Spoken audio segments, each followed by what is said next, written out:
Scam లో arrest అయి తిహార్ జైల్లో ఉన్న బీఆర్ఎస్ ఎమ్మెల్సీ కవిత బెయిల్ పిటిషన్లు కాసేపట్లో ఢిల్లీ హైకోర్టులో విచారణకు రానున్నాయి. లిక్కర్ స్కామ్ లో ఈడీ, సిబిఐ అధికారులు కవితను అరెస్ట్ చేయగా తనకు బెయిల్ మంజూరు చేయాలని గతంలో ఆమె పెట్టుకున్న పిటిషన్లను రౌస్ అవెన్యూ కోర్టు తిరస్కరించింది. దీంతో ఈడీ కేసులో ట్రయల్ కోర్టు తీర్పును సవాల్ చేస్తూ ఈ నెల 9న కవిత హైకోర్టులో బెయిల్ పిటిషన్ దాఖలు చేశారు. మరోవైపు సిబిఐ కేసులోనూ సిబిఐ అరెస్టు, రిమాండ్ ను ట్రయల్ కోర్టు బెయిల్ నిరాకరించడాన్ని సవాల్ చేస్తూ మరో 2 పిటిషన్లు దాఖలు చేశారు. అయితే ఈ నెల 10న ఈడీ కేసులో, 16న సిబిఐ కేసుల్లో కవిత పిటిషన్లపై జస్టిస్ స్వర్ణకాంత శర్మతో కూడిన ఏకసభ్య ధర్మాసనం వేర్వేరుగా విచారణ జరిపింది. కవిత దాఖలు చేసిన పిటిషన్లపై తమ స్పందన తెలపాలని దర్యాప్తు సంస్థలు ఈడీ, సిబిఐకి నోటీసులు జారీ చేసింది. తదుపరి విచారణను ఇవాళ్టికి వాయిదా వేయడంతో విచారణ జరగనుంది.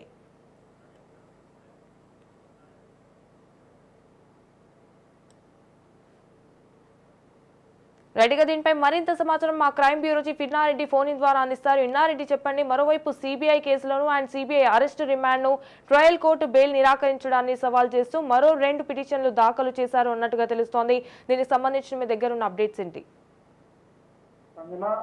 ఢిల్లీ లిక్కర్ స్కామ్ సంబంధించిన వ్యవహారంలో ఇప్పటికే ట్రయల్ కోర్టులో రెండు ఏజెన్సీలు, ఒకవైపున ఏసీబీ కావచ్చు, మరోవైపున ఎన్ఫోర్స్మెంట్ డైరెక్టరేట్ కావచ్చు, 2 ఏజెన్సీలు సంబంధించి బెయిల్ పిటిషన్ సృష్టించిన తర్వాత ఆమె ఢిల్లీ హైకోర్టులో పిటిషన్ దాఖలు చేసింది. సో ఇప్పటికే ఛార్జ్ షీట్ దాఖలు చేశారు, తర్వాత అనుబంధ ఛార్జ్ షీట్ దాఖలు చేశారు కాబట్టి నాకు బెయిల్ ఇప్పించాలి. ఒకవేళ కనుక ఇన్వెస్టిగేషన్ ఏజెన్సీలకు నేను ఎప్పుడు పిలిచినా సరే హాజరవుతాను. దీంట్లో ప్రధానంగా సబ్మిట్ చేసిన పేరు ఒకటే, ఏసీబీగా అంటే దీంట్లో సిబిఐ కావచ్చు, అలాగనే అంటే దీంట్లో ఎన్ఫోర్స్మెంట్ డైరెక్టరేట్ కావచ్చు, 2 ఏజెన్సీలు కూడా అప్రూవల్ ఎవరో ఇచ్చిన సమాచారం ఆధారంగా 40 కేసులు నమోదు చేశారు. ఇప్పటికి కూడా ఎలాంటి సాక్ష్యాధారాలు చూపించదు కాబట్టి బెయిల్ ఇవ్వాలంటూ కూడా తన పిటిషన్ లో పేర్కొనడం జరిగింది. అయితే మనం చూస్తూనే ఉన్నాం, దీంట్లో సిబిఐ కావచ్చు, ఎన్ఫోర్స్మెంట్ డైరెక్టరేట్ 2 ఏజెన్సీలు కూడా ఈయన లిక్కర్ స్కామ్ పాలసీ తయారు చేయడంలోనూ, మునుపులు తీసుకోవడంలోనూ దీనికి సంబంధించిన పూర్తి ఇన్వాల్వ్మెంట్ కలుగుతుంది కాబట్టి ఆమె బెయిల్ కనుక ఇస్తే దీంట్లో సాక్ష్యాలు తారుమారే అవకాశం ఉంది కాబట్టి ఎట్టి పరిస్థితుల్లో బెయిల్ ఉంది. ఇప్పటికే దానికి సంబంధించిన ఛార్జ్ షీట్ దాఖలు చేసాం కాబట్టి దాని మీద విచారణ జరిగిన తర్వాత కోర్టు నిర్ణయం తీసుకోవాల్సిన అవసరం ఉందని చెప్తున్నాను కూడా. ట్రయల్ కోర్టులో సిబిఐ కావచ్చు, తర్వాత ఎన్ఫోర్స్మెంట్ డైరెక్టరేట్ పెట్టుకున్న పిటిషన్ మీద వాళ్ళు ఏమైతే ఆర్గ్యూ చేశారో ఆర్గ్యూని అంగీకరిస్తూ 2 సార్లు కూడా బెయిల్ నిరాకరించడం జరిగింది. సో ఎప్పుడైతే ట్రయల్ కోర్టులో బెయిల్ నిరాకరించారో ఇప్పుడు మరి కాసేపట్లో ఇప్పుడు వాదనగా స్టార్ట్ అయ్యే అవకాశం కనిపిస్తా ఉంది. దీంట్లో 2 ఏజెన్సీలు కూడా ఎలాంటి ఎవిడెన్స్ లేకుండా తన మీద ఆరోపణలు చేస్తా ఉన్నారు. ఇప్పటికే దానికి సంబంధించి ఛార్జ్ షీట్ దాఖలు చేశారు కాబట్టి తన బెయిల్ ఇవ్వమంటూ కూడా ప్రస్తుతం ఆమె ఢిల్లీ కోర్టులో బెయిల్ పిటిషన్ దాఖలు చేసి మరి కాసేపు మీద ఆరోపణ జరిగే అవకాశం ఉంది. మరి దీంట్లో ఒకవైపున ఎన్ఫోర్స్మెంట్ డైరెక్టరేట్, మరోవైపున సిబిఐ 2 ఏజెన్సీ సంబంధించిన అడ్వకేట్లు కూడా మరి ఎలాంటి వాదన వినిపించే అవకాశం కనిపిస్తా ఉంది. దీంట్లో కవిత తరపున అడ్వకేట్ కూడా తమ వాదన వినిపించిన తర్వాత కోర్టు ఎలాంటి నిర్ణయం తీసుకుంటుంది, కనీసం ఇప్పుడైనా సరే బెయిల్ వస్తుందా లేకపోతే మళ్ళీ జైలుకి పరిమితం అవుతాం, దాని మీద ఈ రోజు జరగబోయే ఆర్గ్యుమెంట్ తర్వాత కోర్టు జడ్జిమెంట్ ఆధారంగా మనం దాని మీద ఆధారపడే అవకాశం ఉంటుంటాం. మొత్తం మీద దీంట్లో ప్రధానంగా సిబిఐ కావచ్చు, తర్వాత ఎన్ఫోర్స్మెంట్ కావచ్చు, వాళ్ళిద్దరూ ఎలాంటి ఆర్గ్యుమెంట్ వినిపిస్తారు దాని మీద మా ఉత్కంఠ ఎదుర్కొంటున్న పరిస్థితి కొనసాగుతా ఉంది. సంజన, సిన్నారెడ్డి, అయితే కేసు విచారణలో ఏం తేలనుంది? అయితే ప్రధానంగా సంజన ఈ 2 ఏజెన్సీకి సంబంధించి ఒకవైపున ఎన్ఫోర్స్మెంట్ డైరెక్టరేట్ కావచ్చు, మరోవైపున సిబిఐ కావచ్చు, 2 ఏజెన్సీలు కూడా తమ వాదనలు ఎలాంటి వాదనలు వినిపిస్తారా, గతంలో ట్రయల్ కోర్టులో ఇచ్చిన ఆర్గ్యుమెంట్స్ ని కొనసాగిస్తారా, లేకపోతే ఇన్వెస్టిగేషన్ లో కొత్తగా తేలిన అంశాలు ఏమన్నా ఈ ఆర్గ్యుమెంట్ చేస్తారంటే ఈ ఆర్గ్యుమెంట్స్ ప్రకారం ఆర్గ్యుమెంట్ లో ఏమైతే వాళ్ళు మెన్షన్ చేసే పాయింట్స్ ఏమైతే ఉన్నాయో ఆ పాయింట్స్ ఆధారంగా బెయిల్ ఇవ్వాలని చెప్పిన కోర్టు నిర్ణయం తీసుకునే అవకాశం కనిపిస్తా ఉంది. ఒక మహిళ కాబట్టి దీంట్లో కూడా లేవు కాబట్టి నాకు బెయిల్ ఇవ్వండి అంటూ కూడా కవిత పెట్టుకున్న పిటిషన్ ను యాక్సెప్ట్ చేస్తున్నా. దాని మీద ఇప్పుడు జడ్జి రిమైండ్ తీసుకుంటారు. మొత్తం మీద ఈ ఆర్గ్యుమెంట్స్ లో ఎలాంటి పాయింట్లు కొత్తగా తీసుకొస్తారు, కొత్తగా ఏమన్నా ఇన్వెస్టిగేషన్ ఏమన్నా ఈమెనే ఈ పాలసీ మేకింగ్ లో అంటే కవితనే ఈ పాలసీ మేకింగ్ లో ఉందా, లేకపోతే ముడుపులు చెల్లించిన పాత్ర ఏంటి, దీనికి సంబంధించిన టెక్నికల్ ఎవిడెన్స్ ఎలాంటి సేకరించారన్న విషయం మీద కూడా ఏమైనా వాళ్ళు వినిపిస్తారన్న మీద సర్వత్రా ఒత్తిడి కొనసాగుతా ఉంది సంజన. మరి తదుపరి విచారణను ఇవాల్టికి వాయిదా వేయడంతో విచారణ జరగనుంది అన్నట్టుగా కూడా తెలుస్తోంది ఇన్నారెడ్డి. దీనికి సంబంధించిన అప్డేట్స్ ఏంటి? సోమవారానికి ఓకే మాత్రం ఈ కోర్టును వాయిదా వేయడం జరిగింది. దాని తర్వాత జరగబోయే ఆర్గ్యుమెంట్స్ లో పూర్తి స్థాయిలో వీళ్ళు ప్రిపేర్ అయ్యి, అంటే ఒకవైపున సిబిఐ కావచ్చు, మరోవైపున ఎన్ఫోర్స్మెంట్ డైరెక్టర్ కావచ్చు, ఈ రెండు ఏజెన్సీలు వేసిన పిటిషన్ మీద ఆర్గ్యుమెంట్స్ జరిగిన తర్వాత కోర్టు అనేది తీసుకుని దాని మీద పోస్ట్పోయింది కాబట్టి దాన్ని మళ్ళీ తిరిగి కోర్టు ఎప్పుడైతే వాయిదా వేసిన తర్వాత తిరిగి కోర్టు స్థలం మీద ప్రారంభమైన తర్వాత జరిగే ఆర్గ్యుమెంట్స్ లో ఆ అంశాల మీదనే ఈ కేసు ఆధారపడి ఉంది Sanjana. Right, thank you for the updates Inna Reddy.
Delhi liquor scam కేసులో అరెస్ట్ అయి తిహార్ జైల్లో ఉన్న BRS MLC Kalvakuntla Kavitha bail petition పై విచారణ మరోసారి వాయిదా పడింది. పిటిషన్ ను విచారించిన ఢిల్లీ హైకోర్టు సోమవారానికి వాయిదా వేసింది.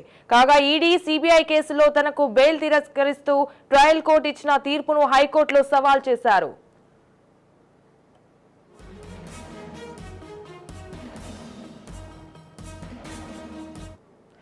ఇక కవిత రెండు పిటిషన్లపై విచారణ వాయిదా పడింది. సోమవారానికి విచారణ వాయిదా పడింది. రైట్, ఇక దీనిపై మరింత సమాచారం మా crime bureau chief Inna Reddy phone in ద్వారా అందిస్తారు. ఇన్నారెడ్డి చెప్పండి, పిటిషన్ ను విచారించిన ఢిల్లీ హైకోర్టు సోమవారానికి వాయిదా వేసింది అన్నట్టుగా తెలుస్తోంది. చెప్పండి, దీనికి సంబంధించిన అప్డేట్స్ ఏంటి?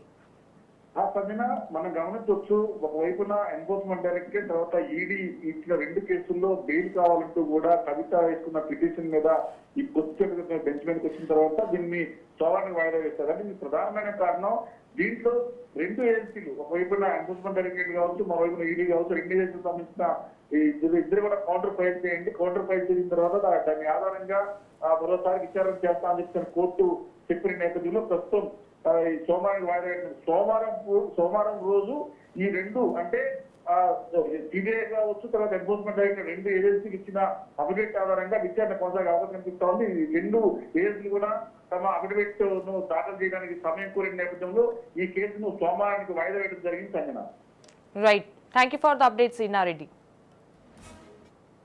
కవిత రెండు పిటిషన్లపై విచారణ వాయిదా పడింది. సోమవారానికి విచారణ వాయిదా పడింది. ఈడీ అరెస్టు చేసిన విధానం, కేసులో కవిత పాత్రపై దర్యాప్తు సంస్థ చెప్పిన విషయాలను కోర్టుకు వివరించారు. వాదనలు విన్న జస్టిస్ విచారణ సోమవారానికి వాయిదా వేశారు.